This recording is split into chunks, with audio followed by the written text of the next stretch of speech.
Welcome to Fierce Female Filmmakers, a production of Artemisia's Daughters, a non-profit organisation that aims to inspire, educate, empower and employ women of all ages and backgrounds in the film and TV industries.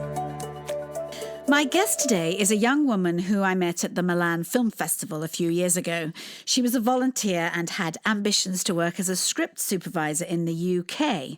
Just a few years later, there she was in London, and not long after that, I hired her services as script supervisor and continuity on my feature film, Widow's Walk.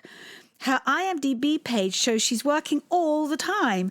Her film work includes Vivarium with Jesse Eisenberg and Imogen Poots, Vita and Virginia with Gemma Arterton and Elizabeth Debicki, and Supernova, the LGBT drama starring Colin Firth and Stanley Tucci. Silvia Bellitto, welcome to Fierce Female Filmmakers. Thank you so much. How are you doing today? I'm very good. As I mentioned, I'm in quarantine.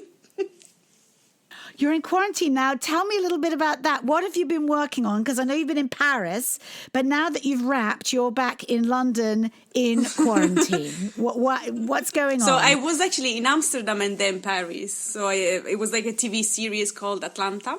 Is that an American show? It's an American TV series. I'm not sure if I can say the title. I just say that. Oh, okay. Well, we'll bleep that out like a swear word. But the job is over, so they can't fire me after the job, right? No, but there's that law, that film law of keeping everything under wraps and no social media and no photos on set and all that stuff. Which, of course, everybody sneaks a photo, especially if it's a famous actor and you want some for your archives. The thing is that there are articles everywhere about it. In Europe. Oh, well, I wouldn't worry about it exactly. then. Did you have fun? I had so much fun. I wasn't traveling very often for work, only like in the UK. So the idea of like getting out of lockdown and being able to go around Europe freely while every country we were in was in lockdown. So you were able to move freely even because of the film? Yeah, so that was a good exemption. We were only allowed to go to work and then back to the hotel. So tell me a little bit about what it's like working on set when the rest of the world is in lockdown. Do they create a bubble within the film production company? Kind of, because we took a train from London to Amsterdam, and it was like the old carriage was for us. Then we just went straight to the hotel with private drivers. Then they take us from the hotel with a minibus or with drivers to the set, and then back to the hotel. I see. And when you say they hired the train, private drivers, that sounds to me like there's quite a lot of money in that production. So there was wiggle room to add those extra services, if you like, to make sure that everybody was safe. Yeah, because I think I was one of the people that was like nervous about traveling during COVID, especially to France, because France was the last stop for us before England. And because I'm starting a new job next week, I wanted to make sure I wouldn't get any virus before. Yes, of course, because it puts you out of work for much longer than a 5-day quarantine when you come back. So that yes, I think they know that. So tell me, imagine there's a young person listening to this recording and they have absolutely no idea what a script supervisor or a continuity person does. I think they're one and the same thing. It's just that they're interchangeable, continuity and script supervisor. They're what? They're interchangeable. They're the same thing. They're two names for the same thing. Yeah. Or is there a distinction between those jobs? There is actually no. It's the same person doing both things. It's basically the script supervising part of the role involves you making sure that everything that is on the page, they put it on screen correctly with no discrepancies, and continuity. It's basically making sure that everything that actors do and like set dressing, lighting, every element on screen matches shot by shot. It's the same person technically doing both things. That's a huge responsibility, because I know when I'm directing, I think I'm taking notice of everything going on in the frame, but it's actually impossible when you're thinking about the actors' performances or the tone or an action sequence or something. So you rely very much on the person that you are sitting, off to one side by your shoulder, just every so often chipping in and saying, no, they held that in their other hand on the other take, and now that we've turned around, they've got to put the pen back in, their left hand or whatever. I'm always fascinated by cigarette smoking as well. Do you have a technique for cigarettes and the length of cigarettes and ashes when people are smoking, or don't you have to do that very much anymore? I do. My technique is basically taking pictures and noting down what line that picture belongs to, so that when we do like a pickup, I know the picture and the line. I have my picture in front of me and I know what line that picture belongs to, so I know how long the cigarette is. But it's a quite boring part of the job that I almost don't do anymore. Yes, but it's essential, because it's the one thing I notice when they cut backwards and forwards. And if the cigarette, I notice it both. If the cigarette is wrong, you notice it. And if it's absolutely perfect, I'm like, oh my gosh, how did they do that? But and it's good that you notice. Has to know when to take the drag. But, once they've set where they take the drag on the line too, they can't now change that. That's another thing. I'm quite flexible with that, because it's when you take the drag, it's a very, very short action in time. So it's not really a prolonged action. So there's no, you don't have to cut many shots around it. So even if they take more than one drag, I mean, if they do that wrong, in the edit, it's going to look like they take more drags, right? And I don't think it's a big deal. It depends. When an action is very long, and basically if we know it's gonna involve many shots, we want it to match. But that kind of action, I don't think it's I personally don't go to the actor saying you took the drag in the wrong line. I don't know. Maybe I'm a wrong one. Actually, Alexandra, you need to know that I'm very orthodox. I'm not the best example of script supervisor. Well, I remember you being incredible, not strict, but just your meticulous eye for detail is amazing. And I guess that's just something you develop, or maybe naturally you've always been a little bit OCD about certain things, and that lends you to this job. Not your private life. I'm completely the opposite. So rewind for me a little bit and go back to the day you went, I want to be a script supervisor, because I remember having that conversation with you in London. I love lists, and I love this, and I love noticing that and matching it with this. Just, I don't want to put words in your mouth, but tell me why. Why? I don't know why, but when I started, I wanted to be a producer, first of all. And I was in uni and I was doing something very boring that I didn't like, but my mother wanted me to do, and blah, blah, blah. So it was economics. What was that? Okay. And I thought... She wanted you to be rich or make other people rich. But I thought, to convince myself, okay, if I want to be a producer, maybe I should know about finance and economics and management. So that's a great opportunity. Anyway, it was wrong. I was going to school every day, listening to the professor, reading books, and then coming back home. I didn't like my life like that. So I just basically found a job in a production company in Milan, a very small one. There was only the CEO, the production assistant, and me. That's it. What kind of films were they making? What were they making? They were doing commercials. There's no films in Milan. You need to go to Rome to do films. So in Milan, it's more commercial and fashion. And we were doing a promo for Sky. And 2 days before the shoot started, my boss told me, okay, you're going to do continuity on this one. And I didn't know what the hell that was. So I just Googled the role. You Googled. That was your training. That was your university. I love it. Yeah, I was 19, 20. I can't remember how old I was. I can't remember. Anyway, 19, 20, 21. I have no idea. But I Googled it and I read something There wasn't any course, like 2 days course, anything at all. So I just showed up on set and I didn't have a clue of what I was doing. But I remember that I loved doing it. And usually when I'm not good at something because I don't have a clue about what I'm doing, but I love it, it shows me that that's the right path. I don't think you need to be good at something. If you like it, just do it. Then the first lady on that job told me, if you like the job, there is this book in Italy. Maybe you should read that and you can learn more about it. And the title was Fuck Continuity. I love it. Yeah, so that was a great way to start it. Well, because it really is, it can end up being a thorn in everybody's side because everybody knows how important it is.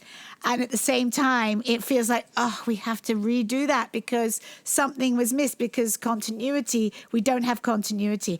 I know I heard about a director who used to go, continuity is for pussies. No, we don't do continuity here. And it was a super low budget film, like a Roger Corman production. And that must be difficult for you because you know you're right, your place is very important there, but you still get pushback from people. Yeah, now I don't really care anymore if someone doesn't really like. I had very recently a couple of directors who didn't really see continuity. They weren't used to have continuity on set, but I think now I care not too much about what you think about what I do. I become more sarcastic, so it ends up in a joke. So I push on the funny level, and they end up listening to me at the end anyway. Oh, right. Yeah. And if you pretend it's not so serious, but it's wrapped in a joke, then you get your way. Yeah. So basically, my aim is being liked. I make myself likable so that I can squeeze in my continuity note. That's really smart. That's really but I don't smart. take it personal anymore. I think if you don't care about continuity, it's on you. It's not on me. My job is still existing, and they pay us very well to do it. So there must be a reason for it. Yes, really good point.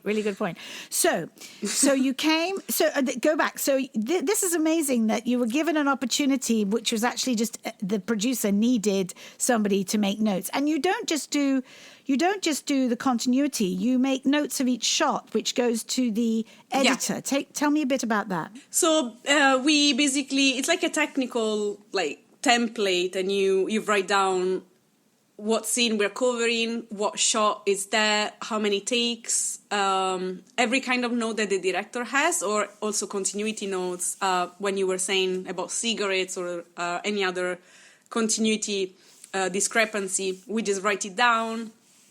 We write down when some... Also, when the director goes, yes, that's my favorite one, that's the best one, those... Yeah, we say print that, or NG if they don't like it at all, or if we barely start the take, we just say NG so that the editor doesn't have to open that clip.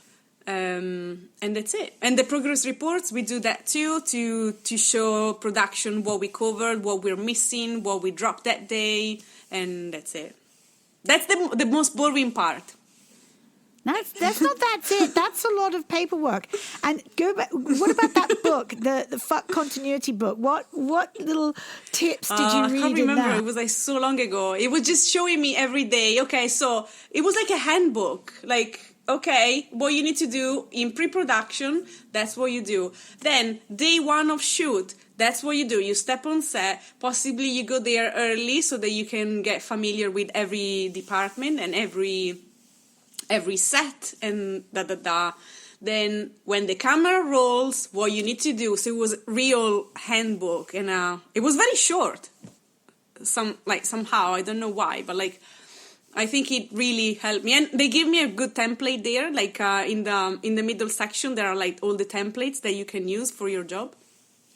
Yeah, and yes, those that you print those up, so you've got the forms and the templates for each shot and each day and each schedule. Which you can personalize anyway, but when you start, you have no idea what you need to include in there, so you just take whatever template they give you.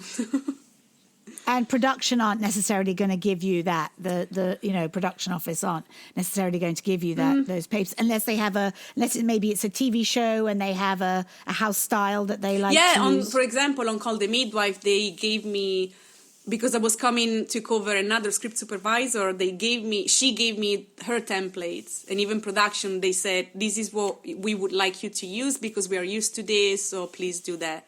I don't mind, honestly. For me, it's the same information. It doesn't matter what form. Yes. So you were in Milan, and I remember you saying, there's no films here, there's no films. I've got to get to London, not to Hollywood, but I've got to get to London. Because London was the closest city to home where they speak English, and I knew that I wanted to learn English and work and base my career in English. I remember that, because it's a very central and international city, and it's in Europe. It's in Europe, and are we allowed to say it? Yes, it's. My God, it was in Europe. Don't make me sad. Okay. Close enough to home. Close enough. But you didn't land in London and get a job as a script supervisor. How was that process of networking, and what did you do, and how did you get your first job? That involves you too, by the way. So because rewinding very quickly to Milan, obviously, I did production, and also I was working in film festivals. Because I don't know why, I thought that script supervising wouldn't give me a future. I don't know. I didn't feel comfortable to leave my production side. And that's when I met you in the Milan Film Festival, as you said earlier. And this is how I was gaining some money, and I was basically saving up to come to London because I didn't want to ask my mom even to give me money for my dreams in London. She didn't believe in them, so I didn't want to ask her more money. She paid for uni, and that was okay. And in a subject you didn't want exactly. to do. But that's it. I have my degree now. So basically, and then I met you at the festival. Then that's how when I moved to London, you're the first person that I called. And I remember it was you were really nice to just give me. Do you remember we were at lunch? I can't remember where, but you were developing. I bring all my Italian friends. I brought the twins and exactly. my now brother-in-law. I was like, look, I know Italians too. And Giulio was there from the festival. Exactly, Giulio, yes. London. So we had a little Italian fest. I was outnumbered by you all. But it's true, you really gave me that kind of, apart from the film that we're going to talk about it later, but in 2013, when I first moved to London, you were the first friend, you were giving me the first connection, and that's how I did it. I was just knowing and meeting people and working in other festivals and in other production companies in England, but I was trying to focus more on continuity. But nobody was giving me jobs because I didn't speak any English in 2013. So I was just accepting freebies and learn on the jobs. And I think actually what I'm hearing and what you're underscoring is how important it is not the job that you end up doing, but the networking part of it, and being available and being, open to traveling to another city to start your career, and staying in touch with somebody like me who will go, yeah, I can introduce, I don't know if this will work out for you, but I know these Italians, that's a good start. Well, the twins are, filmmakers. So that was, in my mind, how can I connect people? I like doing that, and it's very easy to do that, to introduce people. But then it's up to you, then it's back on you to take advantage of those connections that are thrown your way. I agree. But you didn't even need to do it, you know what I mean? I find so many people that if they don't need you, they don't even speak to you. That's what I find here and everywhere, technically. Yeah. But that was That isn't, yes, I think that, well, yeah, I don't know about that. But it's fine. I mean, that's. I just like people. I like people, and I think if you're going to be in the entertainment industry, in any department, in any place in the entertainment industry. You've got to like people, get on with people, learn how to get on with difficult people.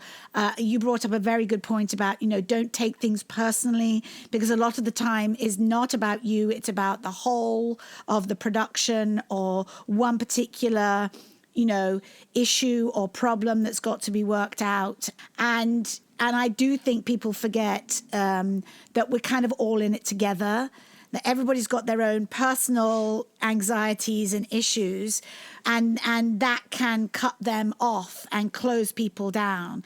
Whereas I think if you do the opposite of that, the whole production really benefits from it. And you hear that all the time, difficult shoots are difficult because of a number of difficult issues. But when the shoot is wonderful and everybody's enjoying themselves, it makes a big difference for everybody and for the end product. Yeah, and also I think that we get more productive if we are happy. But they don't understand. They rarely understand that. Yes. And didn't you also volunteered at Sundance London? That was one time I saw you there. Yeah, I was also in the Sundance in Utah as a volunteer, yeah. And that's right. But that was the only way, the other way to make connections is the same way, basically. But that was my excuse to come to London, because when they sent me that email, it was the morning of my degree ceremony.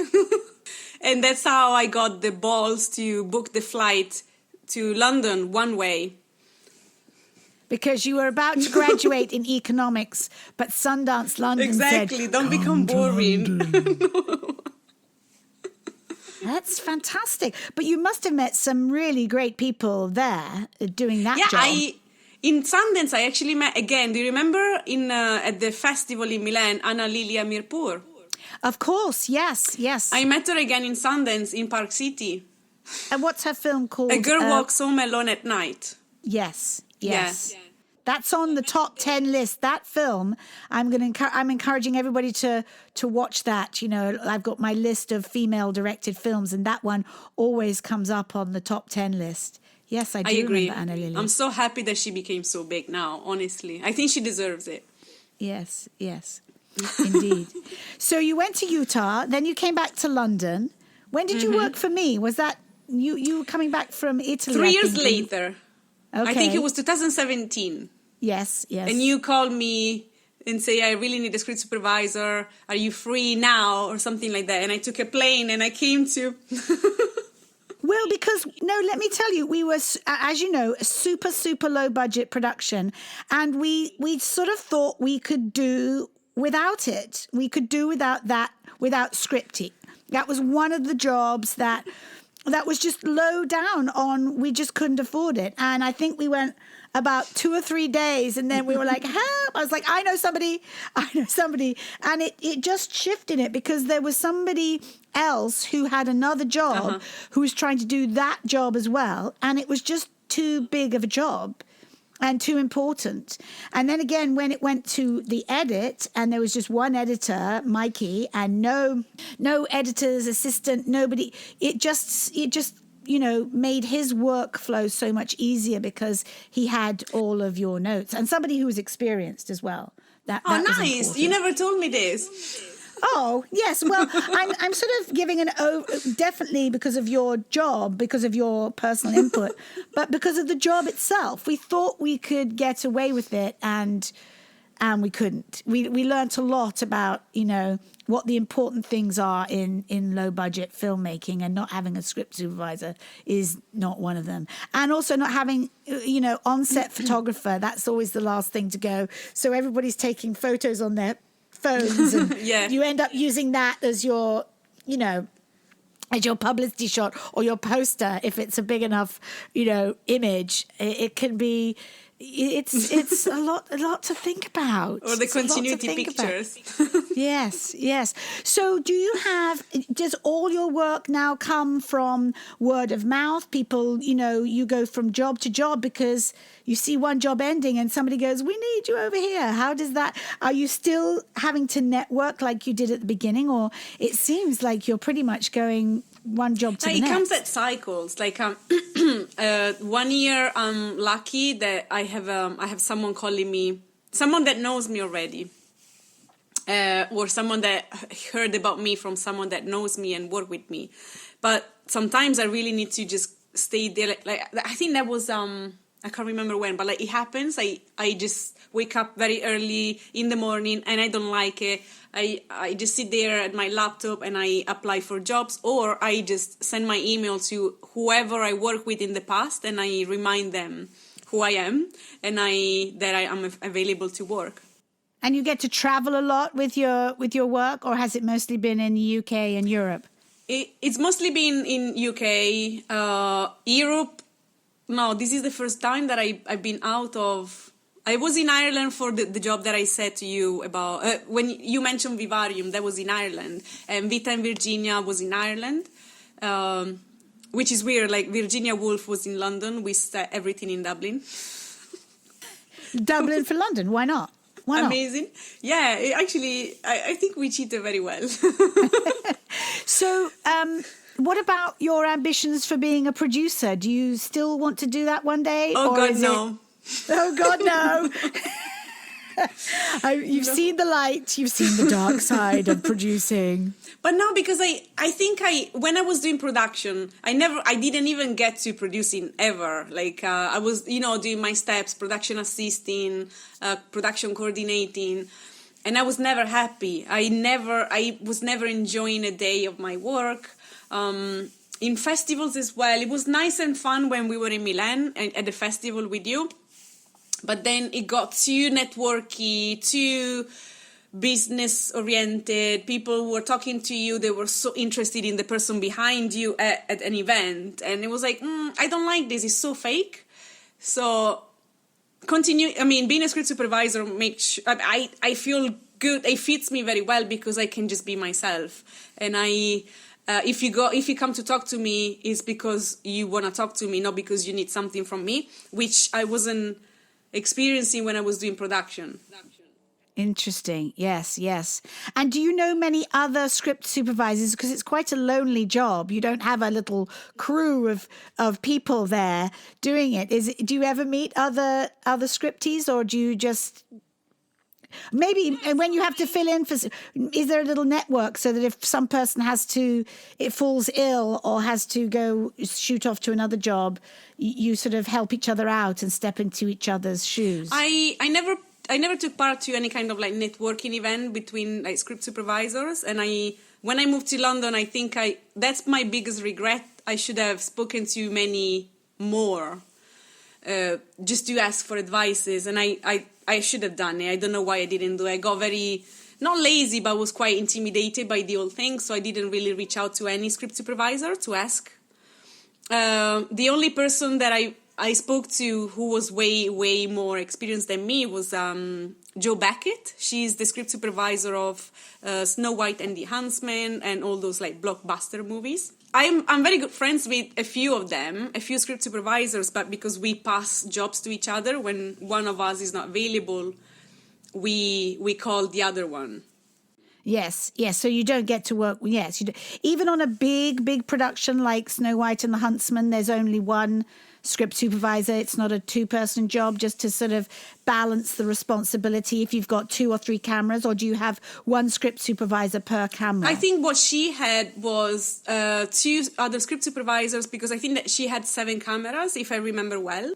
And I think she had other 2 script supervisors, so they split the cameras. Like she was having like 4, the other one was having 2, something like that. And then they had second unit and splinter unit.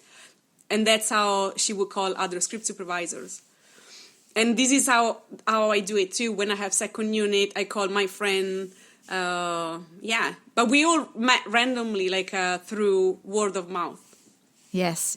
That, and that's something you can't say, right? I need an agent, and they're going to connect me to all these people. There's a certain amount of determination. And like you said, on those mornings when you wake up and you go, I better shoot out some arrows, some emails, and see what's out there. But it sounds like you've been, landing a lot of really fabulous jobs.